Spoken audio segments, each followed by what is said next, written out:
Hi everyone, কেমন আছো সকলে? আশা করি তোমরা সকলে ভালো। আমিও খুব ভালো আছি।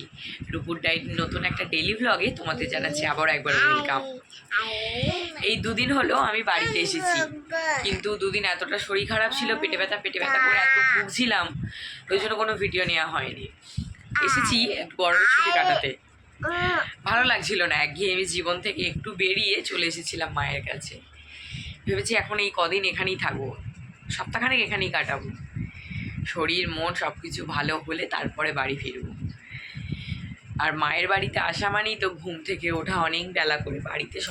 বাড়িতে যদিও আমি বেলা করেই উঠি, কোনোদিন 7টা কোনোদিন 8টাও বেজে যায়, কিন্তু উঠেই তো আর বসে থাকতে পারি না, উঠেই লেগে পড়তে হয় কাজে। আর শোয়া বসার টাইম নেই, সেই একবারে রাত হলে একটু শুতে পাই। কিন্তু এখানে তো আর সেটা নয়। এখানে উঠেছি আজকে প্রায় 8টার সময় উঠেছি, উঠে সেই থেকে বসেই আছি, ফোন ঘাঁটছি, বাবুদের সঙ্গে খেলা করছি, এই করতে করতেই সময় কেটে যাচ্ছে। এই 8:30 বাজছে এখন। এবার উঠে একটু ফ্রেশ হই, টিফিন খাবো। চলো সারাদিন কি করব না করব সবটা তোমাদের সঙ্গে শেয়ার করব, পুরো ভিডিও দেখতে থাকো।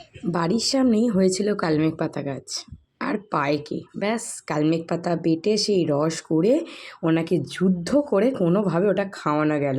কালমেঘ পাতার রস খাওয়ালে পেটের কৃমি মরে যায়, সপ্তাহে তো একদিন করে খাওয়ানো চাই বাচ্চাদের, ওই জন্য ওকে ধরে বেঁধে খাওয়ানো হলো। এরপর বসে গেলাম পাট শাক বাছতে। মা তো কাজে যাবে, মাকে তো রান্না জোগাড় করে দিতে হবে, মা রান্না বান্না সেরে রেখে কাজে চলে যাবে, তাই যেটুকুনি করে দিয়ে যাওয়া যায় ওই জন্য বসে গিয়েছিলাম মাকে একটু রান্নার জোগাড়জাত করে দিতে। এদিকে 3টে ছানা এক জায়গায় হয়েছে, ব্যাস 3 মাথা এক জায়গায় হলে যা হয়, একসঙ্গে যুদ্ধ, কান্না, আবার একসঙ্গে 3 মাথায় কী খেলা। মা আজকে সকালে টিফিনে বানিয়েছিল ঘুগনি, আমি বললাম মুড়ি আর খাবো না, একটু ঘুগনিই শুধু খেলাম, অসাধারণ খেতে ছিল। এরপরে তো সোনা পাপাকে খাইয়ে দেওয়ার পরেই উনি গেলেন ঘুমিয়ে। খুব ক্লান্তি না, সকাল থেকে অনেক যুদ্ধ করেছেন ভাই বোনেদের সঙ্গে, ব্যাস উনি ঘুমাচ্ছেন দেখে আমি চলে এলাম রান্না করতে। মা লাউ চিংড়িটা, পাট শাক ভাজা আর চাটনি এইগুলো করে দিয়ে গেছে, আর মাংসটা আমাকে বলেছে তুই করে নিস। মাছ আর মাংস যদি কিছু করার থাকে সেটা আমি পরে বেলায় করে নিই। এবার উনি তো ঘুম থেকে উঠেই লেগে গেছেন ওনার দাদার সাইকেল চালাতে, সাইকেল ও খুব চালাচ্ছেন, দাদার জিনিস পেয়েছে বলে কথা। খেলার তো তার ধুমের মানে অতিরিক্ত খেলার ধুম যাকে বলে, খুব খেলা হয়েছে। এবার চলো ওনাকে চান করিয়ে নিই। দেখো তো আমাদের ঠাকুরমশাইকে কেমন দেখতে লাগছে। তোমাদের বাড়িতে কোনো পুজো আর্চার কাজে লাগলে কিন্তু আমাদের ঠাকুরমশাইকে ডাকতে পারো, ভালো পুজো অর্চনা করতে পারে। রোজ চান টান করিয়ে এইভাবে গামছা পরিয়ে দিই, উনি ঘুরে ঘুরে যেখানে যত ঠাকুর দেখবে সব ঠাকুরকে ঘুরে ঘুরে এই নমস্কারটা করা শিখেছেন। এরপর চলে এলাম, আজকে আমার বোনকে আইবুড়ো ভাত দিচ্ছে আমার ছোটো মামি। বোনের তো আর কয়েকটা দিন পরেই বিয়ে, ছোটো মামির কাছে ওর আজকে আইবুড়ো ভাত। সব জায়গাতেই আইবুড়ো ভাত খাওয়া এক এক করে চলছে, আজকে ছোটো মামি ওকে আইবুড়ো ভাত দিয়ে দিল। তো সেই সব পর্ব মিটিয়ে সারাটা দুপুর আজ আমি অতিরিক্ত পেটের যন্ত্রণায় ভুগেছি, অতিরিক্ত যাকে বলে।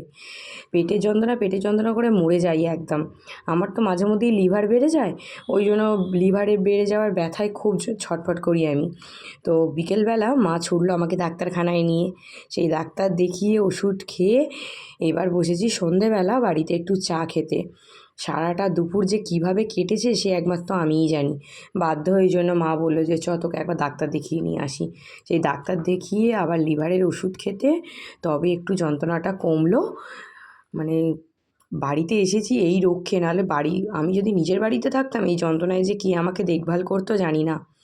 যাই হোক, চুল টুল বেঁধে নিলাম, রাতের খাবার রেডি করে নিলাম, ওই দুপুরের ভাত মাংস সব আছে, ওই দিয়ে সোনা পাপাকে রাতের খাবারটা খাইয়ে দিচ্ছি।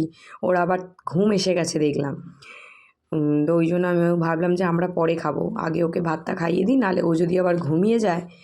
ব্যাস চলো, আমাদেরও খাওয়া দাওয়া হয়ে গেছে, আমরাও শুয়ে পড়লাম, সোনা পাপাকেও শুয়ে দিয়েছি, দেখেছো কত আদর। চলো আজকের মতো ভিডিওটা এখানেই শেষ করছি, দেখা হবে খুব তাড়াতাড়ি পরের ভিডিওতে।